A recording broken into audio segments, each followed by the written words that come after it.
The Montana morning was crisp and silent when Matt Damon stepped onto the wooden porch of his ranch house, coffee mug in hand.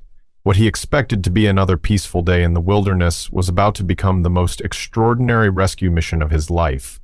Because sometimes destiny comes on four legs, barking desperately at your door, refusing to take no for an answer.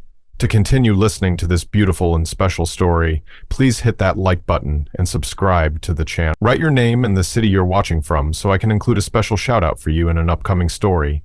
Matt had driven 12 hours straight from Los Angeles to his ranch in the hills outside Bozeman, Montana. The exhaustion from back-to-back film shoots, endless meetings, and the relentless pace of Hollywood had finally caught up with him. His hands gripped the steering wheel of his pickup truck as he navigated the winding mountain roads, each mile taking him further from the chaos and closer to something he desperately needed: silence.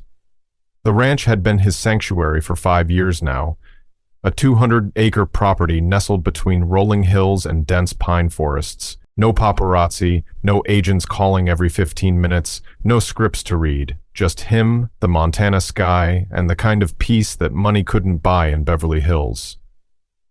He pulled into the gravel driveway as the sun began to set behind the Gallatin Range, painting the sky in shades of orange and purple. The ranch house was modest by Hollywood standards, a 2-story log cabin with a wraparound porch and large windows that offered panoramic views of the valley below. This was where he came to remember who he was before the fame, before the red carpets, before the world knew his name. That first night, Matt sat on his porch with a cold beer, listening to the symphony of crickets and distant coyotes. The stress in his shoulders began to melt away. His phone, mercifully, had no signal this far out. Tomorrow, he planned to do absolutely nothing. Maybe chop some wood, read a book, or just watch the clouds drift across the big sky. He had no idea that tomorrow would change everything. The sun was barely above the horizon when Matt woke to frantic barking. At first he thought it was a dream. The sound seemed to come from far away, muffled and unclear. But as consciousness crept in, the barking became more urgent, more desperate. Matt rolled out of bed and padded to the window in his boxers and t-shirt.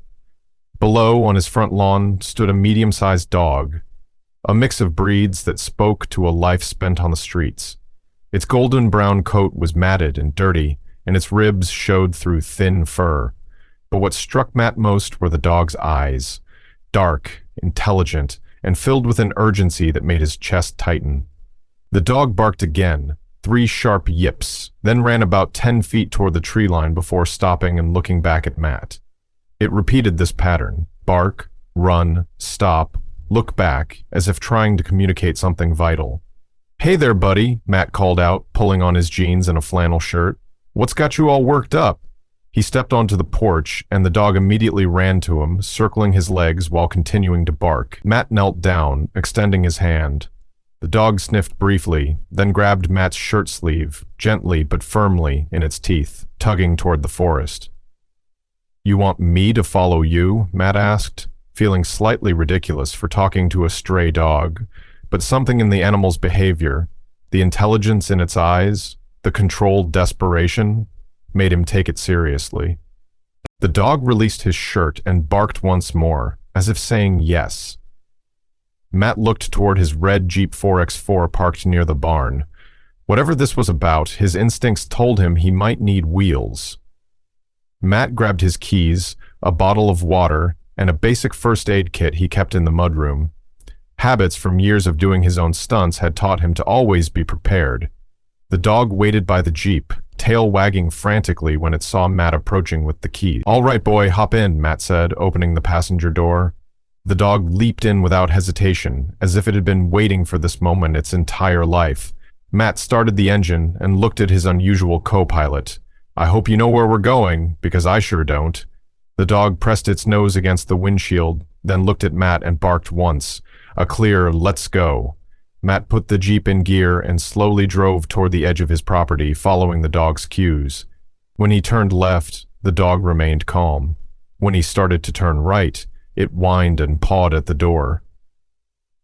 They left the maintained roads of Matt's ranch and entered a network of old logging trails that crisscrossed the national forest.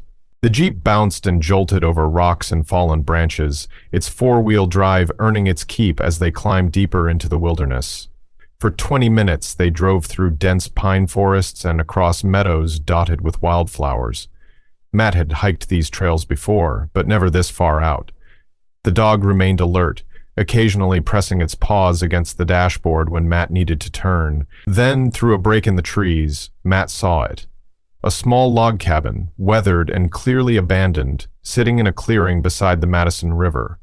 Smoke wasn't rising from its chimney, and the windows were dark. The dog began barking again, more urgently than before. Matt parked the Jeep 50 feet from the cabin and cut the engine.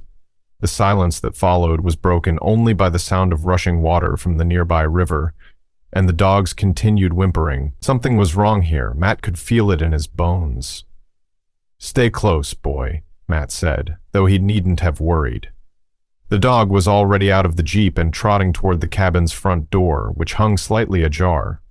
The cabin was small and rustic, probably built as a fishing retreat decades ago, and long since forgotten. Weeds grew up through the floorboards of the sagging front porch, and one of the windows had a spider web of cracks running through it. Matt pushed the door open wider and called out, "Hello? Anyone there?" The dog squeezed past him and disappeared into the dark interior, its claws clicking on wooden floors. Matt heard a soft whine from inside, different from the urgent barking. This sound was almost mournful. Matt's eyes adjusted to the dim light filtering through dirty windows. The cabin was a single room with a stone fireplace on one wall and a small kitchenette on another. Everything was covered in dust and debris, except for one corner where the floorboards looked disturbed. That's when he saw her. A woman lay unconscious on a makeshift bed of pine boughs and what looked like a car's floor mats. She was in her late 20s, with shoulder-length brown hair matted with sweat and dirt. Her clothes, a professional blouse and dark slacks, were torn and stained. Her face was pale, and her breathing was shallow and labored. Matt's training kicked in. Years of working with stunt coordinators and medics on film sets had taught him basic emergency response. He knelt beside the woman and gently placed 2 fingers on her neck, feeling for a pulse. It was there, but weak and rapid. "Ma'am? Can you hear me?" Mab said, his voice steady despite the adrenaline coursing through his veins. The woman didn't respond. Her lips were cracked and dry, classic signs of severe dehydration. Matt noticed a small pile of empty water bottles in the corner, along with candy bar wrappers and what looked like the contents of a purse scattered across the floor. The dog sat beside the woman's head, gently licking her forehead. It looked up at Matt with eyes that seemed to say, "I found her, now you help her." Matt opened his first aid kit with shaking hands, his mind racing through everything he remembered from the wilderness survival course he'd taken for a film role 3 years ago. The woman was clearly in serious trouble. Dehydrated, possibly hypothermic, and who knew what other medical issues she might be facing. He checked her breathing again and lifted her eyelids to examine her pupils.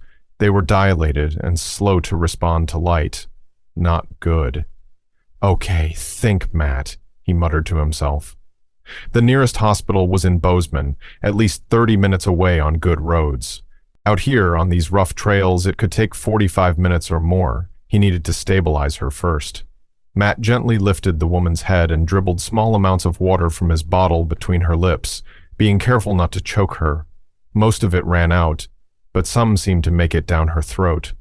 He repeated this process several times, then used his shirt to wipe the sweat and dirt from her face. The dog watched every move, occasionally whimpering softly. Matt noticed that despite its obviously rough life, the animal was gentle and calm around the unconscious woman. Protective, even. "How long have you been taking care of her, boy?" Matt asked softly. The dog tilted its head as if understanding the question. Matt made his decision. He couldn't treat her here. She needed real medical attention, and fast. But moving an unconscious person was risky, especially someone who might have internal injuries. He looked around the cabin and spotted what he needed. Several old blankets hanging on wooden pegs. They smelled musty, but would work. Matt laid them out on the floor beside the woman, then carefully, supporting her head and neck, rolled her onto the makeshift stretcher. The woman moaned softly, the first sound she'd made. It was actually encouraging. It meant she wasn't completely unresponsive. "That's it. Stay with me," Matt whispered. "We're going to get you help." With enormous care, Matt lifted the woman in the blankets and carried her to the Jeep. The dog followed closely, jumping into the back seat as Matt gently placed his patient across the back bench, using his jacket as a pillow for her head. Matt had never driven so fast, or so carefully at the same time. The Jeep bounced and lurched over the logging trails as he tried to balance speed with the need to avoid jarring his unconscious passenger. In the rearview mirror, he could see the dog sitting protectively beside the woman, its presence somehow comforting in the chaos. Come on," Matt muttered as he navigated a particularly rough section of trail. Every second counted, and these mountain paths seemed to stretch on forever. His phone had been useless at the ranch, but as they got closer to town, it finally picked up a signal. Matt pulled over for 30 seconds to call 911, giving the dispatcher their location and estimated arrival time. The hospital would be ready. "Sir, can you tell us anything about the patient's condition?" the dispatcher asked. "Unconscious, severely dehydrated, possibly been out here for days," Matt replied, watching the woman's chest rise and fall in the mirror. "She's breathing, but unresponsive. And your name, sir?" Matt hesitated for a split second. Once he gave his name, this would become a news story. But this woman's life was more important than his privacy. "At Damon," he said simply. There was a pause on the other end of the line. The actor? Yes, and I have a medical emergency here. Can we focus on that?" The dispatcher recovered quickly and confirmed that paramedics would be waiting at the hospital entrance. Matt ended the call and floored the accelerator. They were finally on paved roads now, and the Jeep responded eagerly.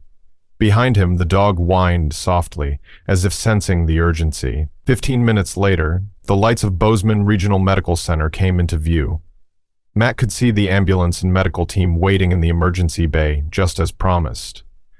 The next few hours passed in a blur of medical jargon, paperwork, and waiting room coffee. Matt had carried the woman into the hospital himself, the faithful dog following, until security gently but firmly explained that pets weren't allowed inside.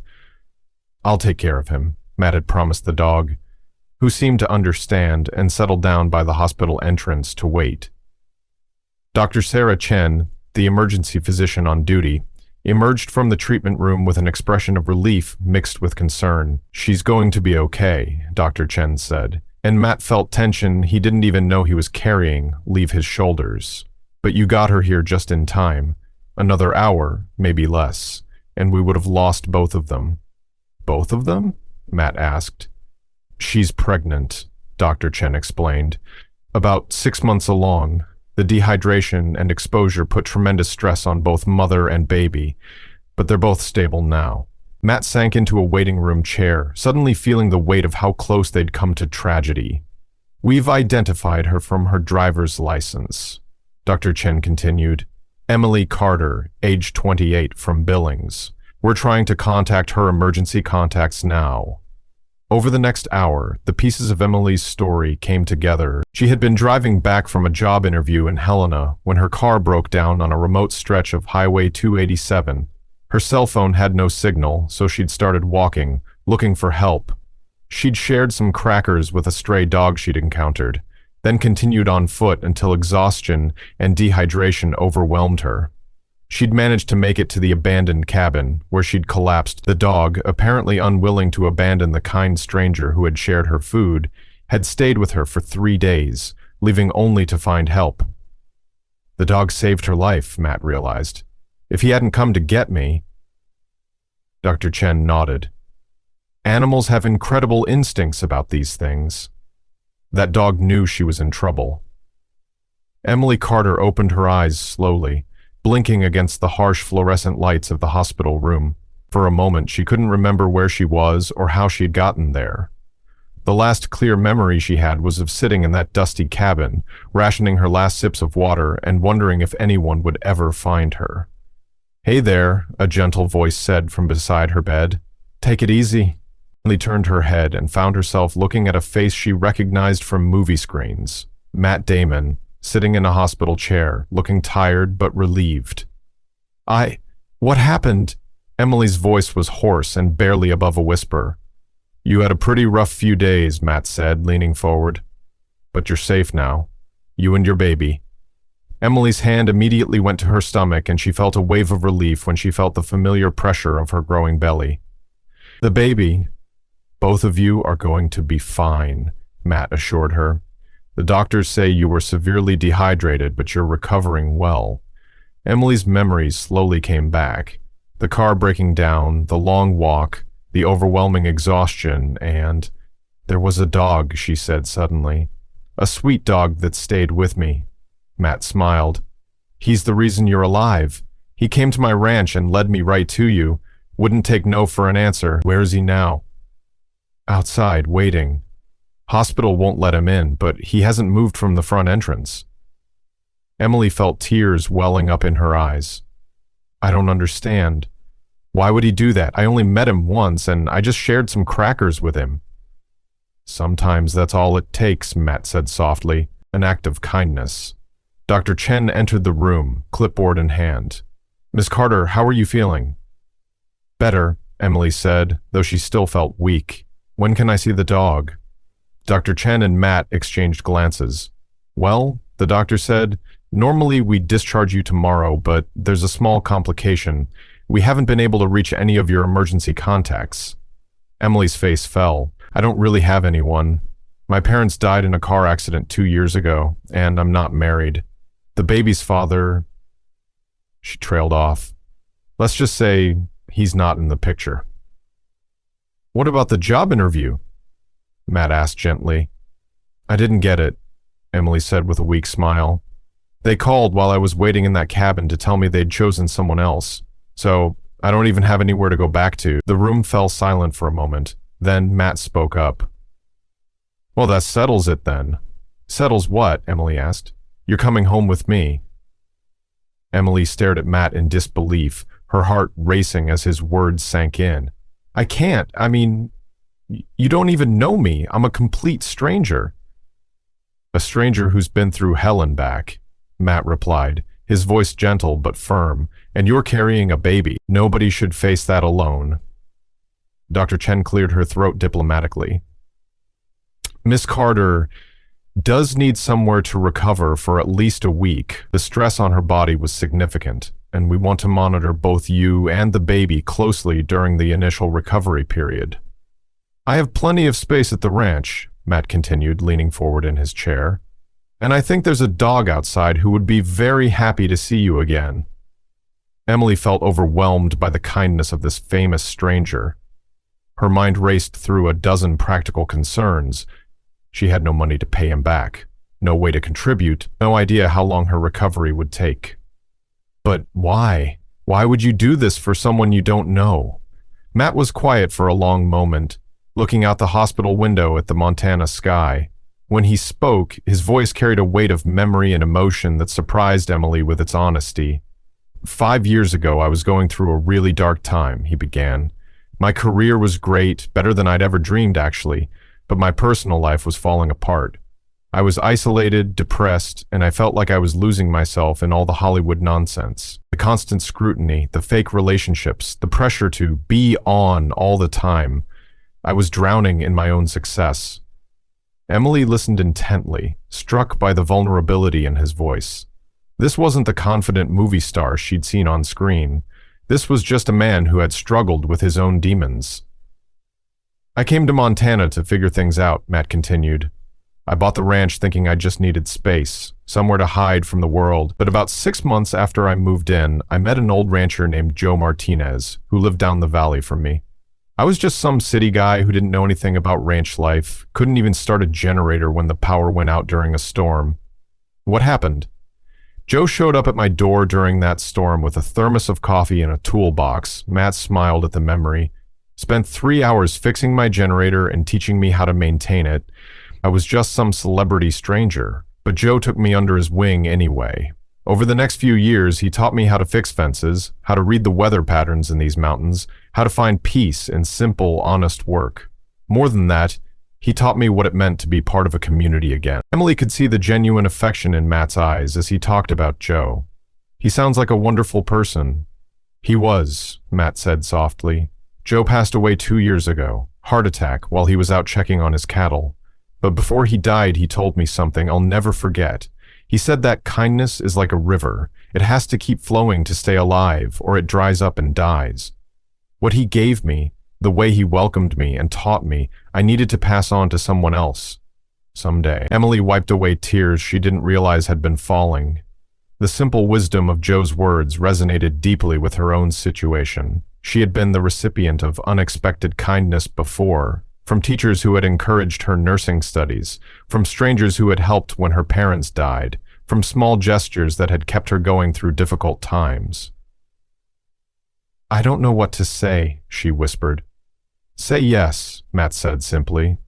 "Let us help you, me and that dog out there. We're both pretty good at taking care of people, and honestly, I think we need someone to take care of just as much as you need help." Dr. Chen had been quietly observing their conversation, and now she spoke up. "Ms. Carter, from a medical standpoint, you really do need a calm, supportive environment for your recovery. The stress you've been under, physically and emotionally, requires proper rest and nutrition. Mr. Damon's offer would provide exactly what you need." Emily looked down at her belly, feeling her baby move slightly in response to her elevated heart rate. She thought about her uncertain future, her lack of job prospects after the failed interview, the small savings account that wouldn't last much longer, and the baby who would need so much. Then she thought about the dog, who had refused to abandon her when she was dying alone, and the movie star who had dropped everything to rescue a pregnant stranger. "I'll pay you back," she said finally.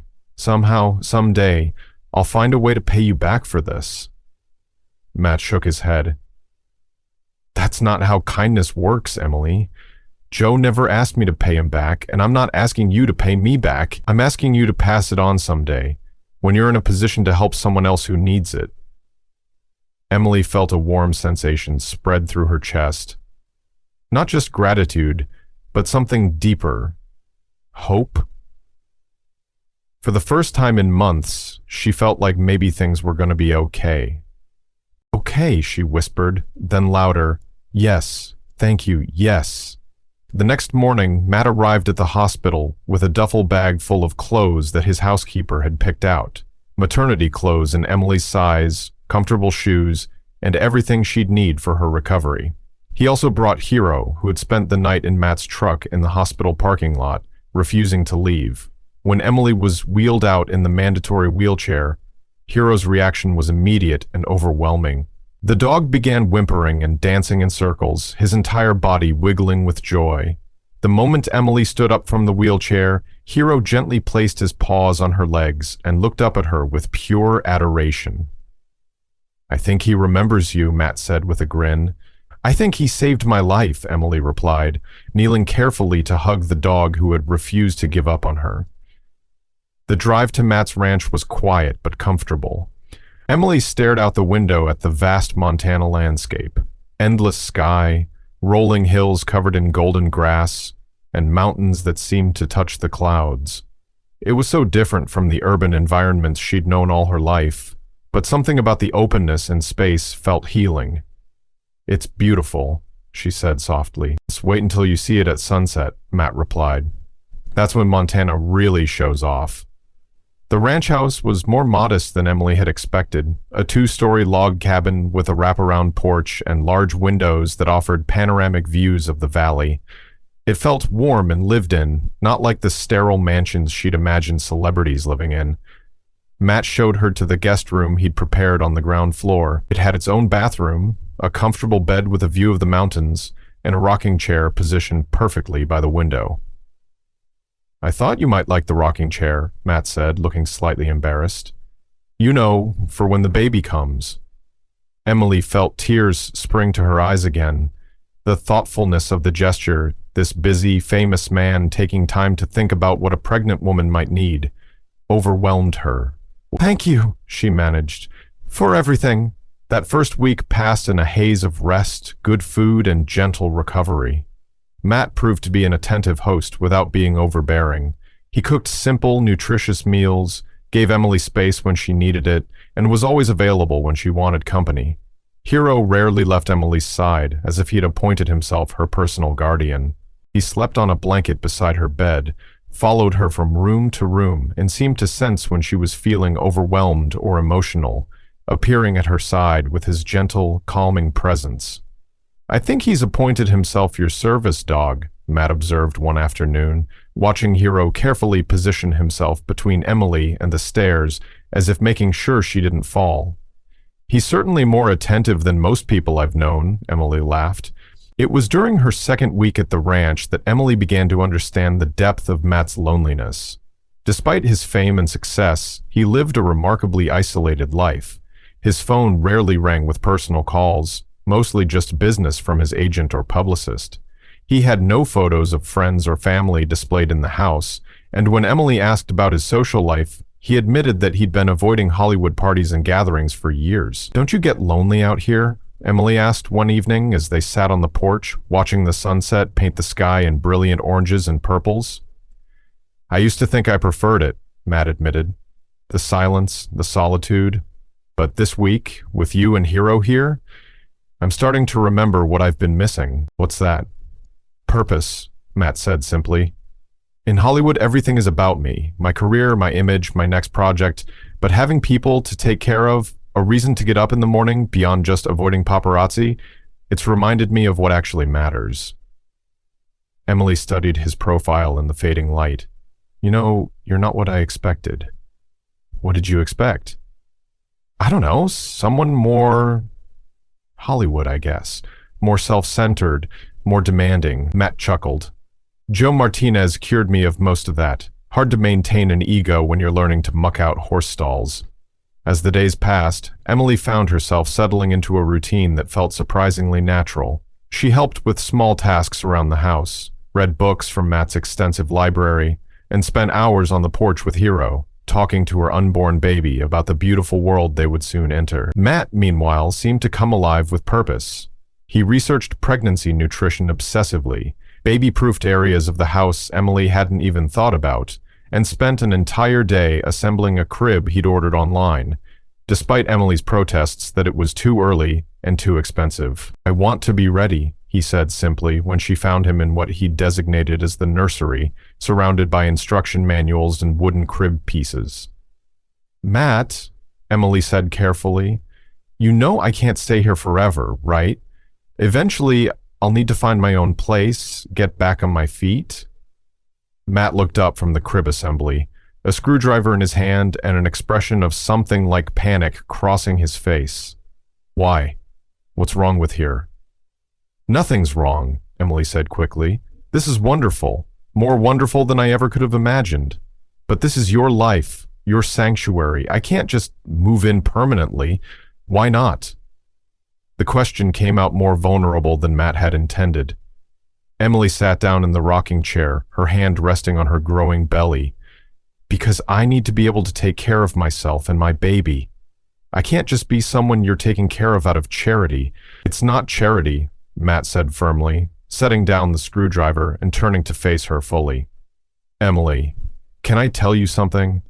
This week and a half, with you and Hero here, has been the most at peace I've felt in years. Having people to take care of, conversations that matter, someone who sees me as just Matt instead of Matt Damon the movie star. It's given me something I didn't even realize I was missing." "But your career will still be there when I need it," Matt interrupted. "But right now, I think we all need each other. You need a safe place to have your baby and figure out your next steps. Hero needs a real home with people who love him, and I need to remember what it feels like to be part of a family again." Emily felt her defenses crumbling. The truth was she'd never felt safer or more cared for in her life. The thought of leaving this peaceful ranch, of taking her baby into an uncertain world alone, terrified her. "Are you sure about this?" she asked quietly. "Really, truly sure? Because once that baby comes, everything changes. There will be crying at night, diapers, chaos. I've done 3 action movies with explosions and stunts that could have killed me, Matt grinned. I think I can handle a baby. Emily laughed despite her tears. It's not the same thing. No, Matt agreed, his expression growing serious. It's more important. 3 weeks later, Emily was helping Matt prepare dinner when she felt the first contraction. It was subtle at first, just a tightening sensation across her belly that made her pause while chopping vegetables.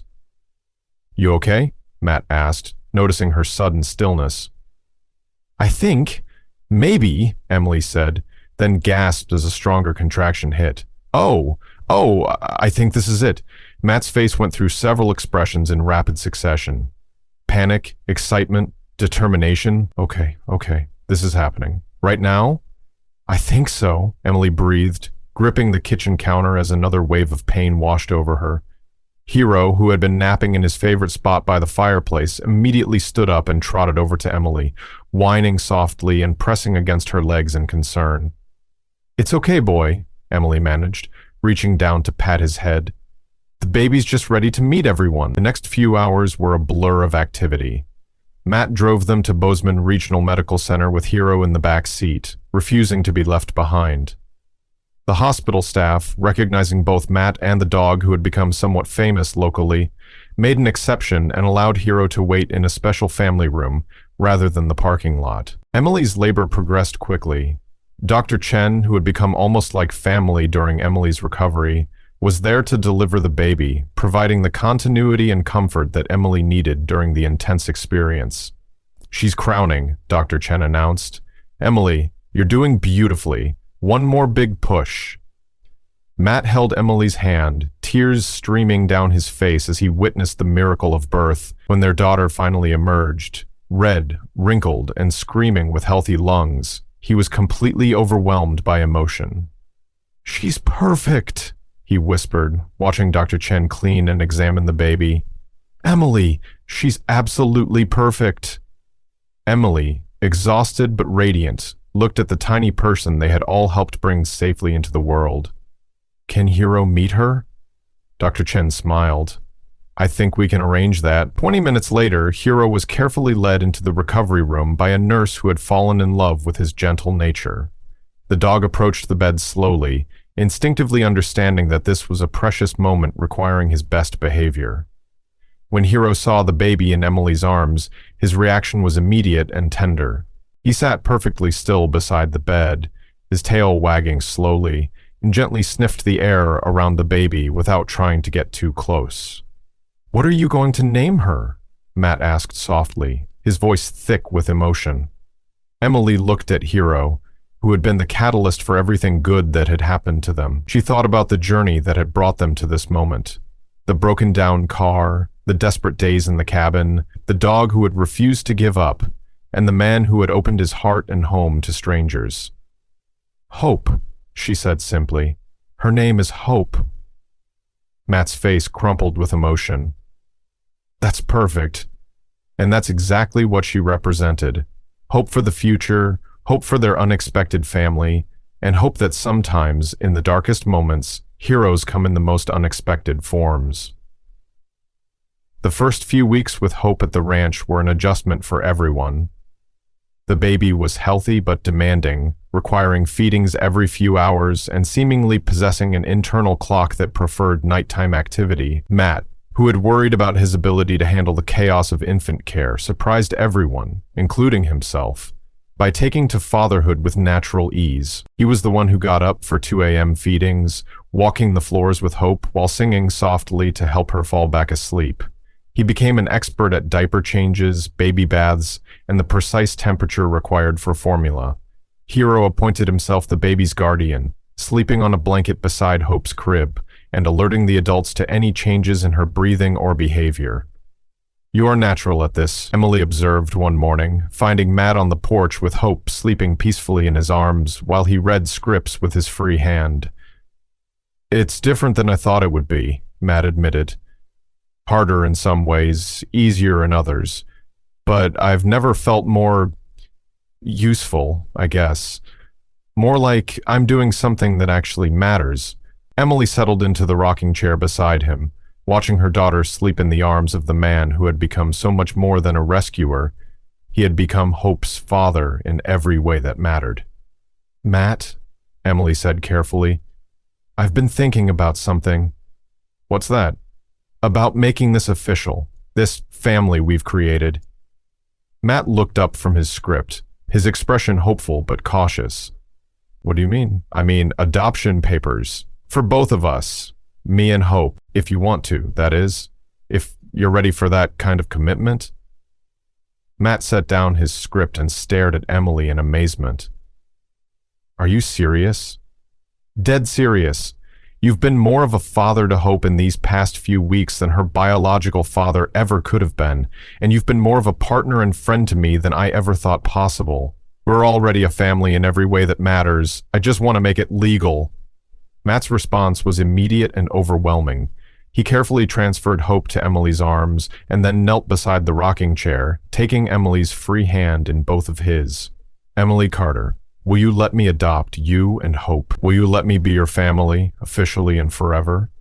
"Yes," Emily laughed, tears streaming down her face. "Yes, yes, yes." Hero, sensing the emotional significance of the moment, trotted over and placed his head on Matt's knee, as if adding his approval to the proceedings. 6 months later, Matt officially adopted both Emily and Hope in a small ceremony at the Gallatin County Courthouse. Emily had taken Matt's last name, becoming Emily Damon, and Hope's birth certificate was amended to show Matt as her father. The adoption ceremony was simple but meaningful, attended by Dr. Chen, several nurses from the hospital who had become invested in their story, and Joe Martinez's widow, Maria, who had become like a grandmother to Hope, and had given Emily her blessing to carry on Joe's legacy of kindness. Hero, of course, was there too, wearing a small bow tie and carrying the ceremonial papers in a basket attached to his collar. The judge, who had heard their unusual story, made an exception to allow the dog who had started it all to be present for the official moment. "By the power vested in me by the state of Montana," Judge Patricia Williams said with a smile, "I hereby declare this adoption final and binding. Matthew Damon, you are now the legal father of Hope Damon and the legal guardian of Emily Damon. May your family be blessed with many years of happiness together." The small group erupted in applause, and Hero barked once, as if adding his own congratulations. That evening, back at the ranch, they celebrated with a quiet dinner on the porch. Hope slept peacefully in her carrier, while the adults toasted with sparkling cider, and Hero enjoyed a special dinner of steak scraps. "So what happens now?" Emily asked as they watched the sun set over the mountains. "Now we live," Matt said simply. "We raise our daughter, take care of each other, and see what adventures come next." "Will you keep making movies?" "Some," Matt nodded.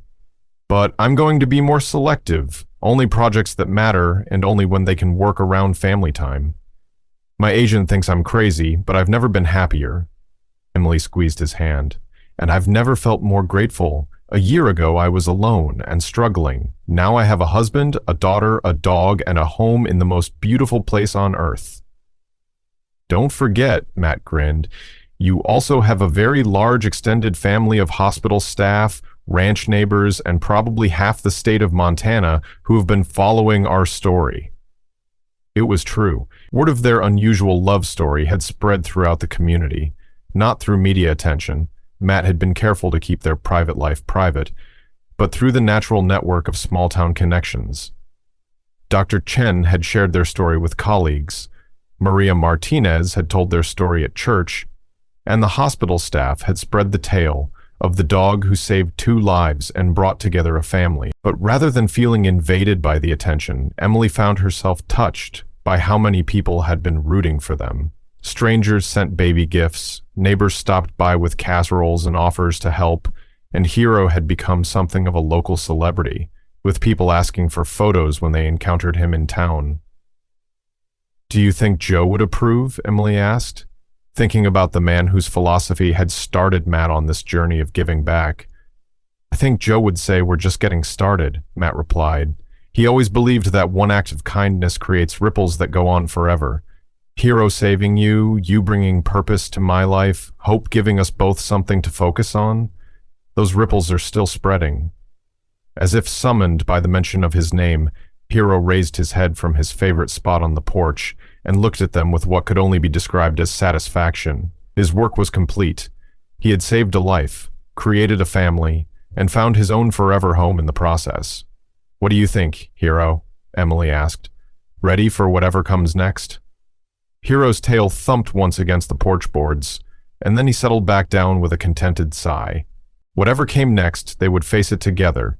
The movie star who had learned to find joy in simple things, the nurse who had found love in the most unexpected place, the baby who would grow up knowing she was wanted and cherished, and the dog who had started it all with his refusal to abandon hope.